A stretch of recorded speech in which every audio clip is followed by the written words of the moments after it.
Selamat datang kembali di Pagi Malam, podcast yang nemenin kamu dari matahari tenggelam sampai lampu kota menyala. Bareng gue, Dimas.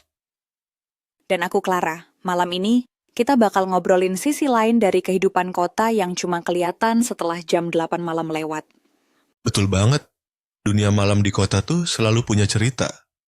Entah lo yang lagi kerja shift malam, nongkrong sama temen, atau sekadar jalan sendirian cari inspirasi. Segmen 1, malam dan wajah kota yang berbeda. Pernah nggak sih lo ngerasa kota tuh kayak punya dua kepribadian? Siang sibuk, malam malah jadi lebih jujur. Gue pernah banget. Waktu itu pulang jam 2 pagi lewat pusat kota. Sepi banget, cuman lampu gedung yang masih hidup. Rasanya kayak kota berubah jadi lebih personal ya, lebih pelan tapi juga lebih dalam. Iya, ada sensasi tenang sekaligus kayak diawasi sesuatu yang gak kelihatan. Buat sebagian orang, malam itu waktunya tidur. Tapi buat sebagian lagi, itu baru awal cerita.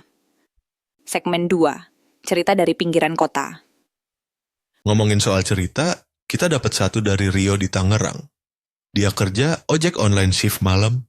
Katanya, jam-jam paling rame justru mulai dari jam 10 malam ke atas. Iya. Rio pernah dapat order ke bekas pabrik tua yang sekarang jadi gudang logistik. Ceritanya, pas sampai tujuan penumpangnya tiba-tiba hilang gitu aja. Yang lebih serem, dia dengar suara ketawa kecil dari dalam helmnya. Malam memang penuh misteri ya, tapi buat banyak orang, itu bagian dari cari nafkah. Segmen 3, tempat nongkrong dan cerita di baliknya. Selain cerita-cerita serem, dunia malam juga soal komunitas yang cuman hidup pas matahari terbenam. Kayak warung kopi 24 jam, warkop pinggir jalan, sampai street food yang cuman buka malam. Gue pernah nemu warung kopi kecil di Cikini. Pelanggannya campuran, musisi jalanan, pelukis, bahkan tukang parkir yang suka baca puisi. Seru ya? Mereka ngobrolin hidup, kadang malah bantu satu sama lain. Siang hari, tempat-tempat kayak gitu kelihatan biasa aja. Tapi malam, berubah jadi tempat yang penuh cerita. Segmen 4, Suara Malam, kiriman pendengar. Sekarang giliran cerita dari Meisha di Jogja. Dia kerja sebagai resepsionis malam di hotel. Suatu malam, ada tamu yang minta teh panas dikirim ke kamar lantai 3. Pas Meisha naik, lorongnya sepi. Kamar itu kebuka sedikit dan ada sosok duduk dekat jendela. Tapi waktu dipanggil, sosok itu nggak jawab, malah ngelirik perlahan, dan katanya, mukanya gelap banget. Yang bikin merinding, pas dicek ke sistem hotel, kamar itu kosong. Nggak ada yang check-in.